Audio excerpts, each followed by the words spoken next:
Welcome to the Buddhist Boot Camp podcast. Our intention is to awaken, enlighten, enrich, and inspire a simple and uncomplicated life. Discover the benefits of mindful living with your host, Timber Hawkeye.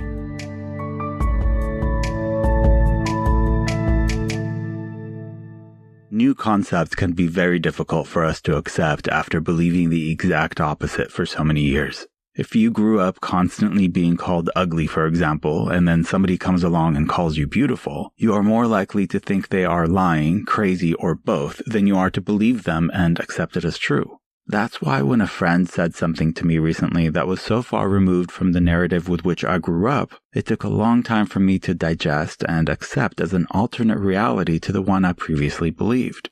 I grew up hearing many variations of this old joke about this little boy who gets slapped across the face by his father first thing in the morning. And when the child asks, "What was that for?" the dad says, "Oh, I'm sure you'll do something later today to deserve it." That so-called joke is not just a sign of old times when beating your children was acceptable. It is also an extension of many people's deeply held religious belief that they are born sinners awaiting judgment. Even Buddhism implies we deserve whatever happens in our lives, so there's potential to feel like a screw-up no matter where you go for comfort. You can imagine my surprise after a lifetime of guilt, shame, and believing the best we can hope for is forgiveness when I heard my friend say, "You are already forgiven." My mind was blown. I thought the only thing we deserve is that preemptive slap across the face. And what about the negative self-talk about how terrible we are? Does this mean we can let that go too?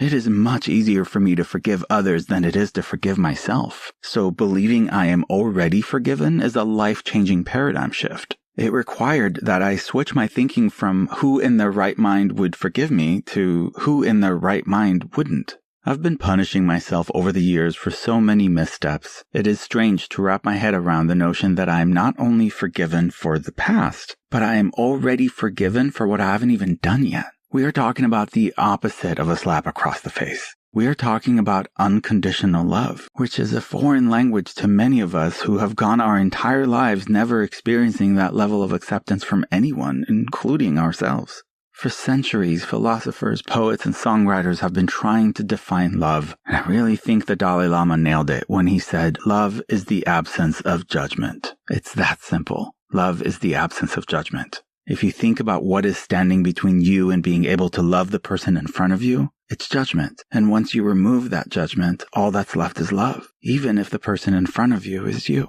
What would your life look like if you accepted that you are already forgiven?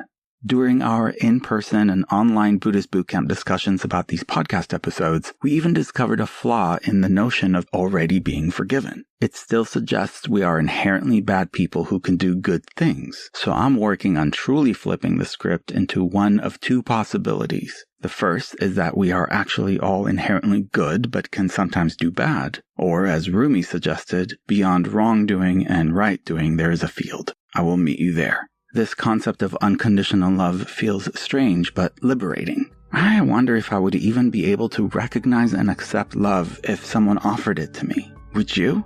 Perhaps we need to unconditionally love ourselves first so we can lead by example. A life with no shame, no guilt, and no slap across the face. Already forgiven, already good, already loved. What a wonderful life this could be if we let go of the narratives that no longer serve us. Timber Hawkeye is the best-selling author of Buddhist Boot Camp, Faithfully Religionless, and the Opposite of Namaste. For additional information, please visit BuddhistBootCamp.com, where you can order autographed books to support the Prison Library Project, watch Timber's inspiring TED Talk, and join our monthly mailing list. We hope you have enjoyed this episode and invite you to subscribe for more thought-provoking discussions. Thank you for being a soldier of peace in the army of love.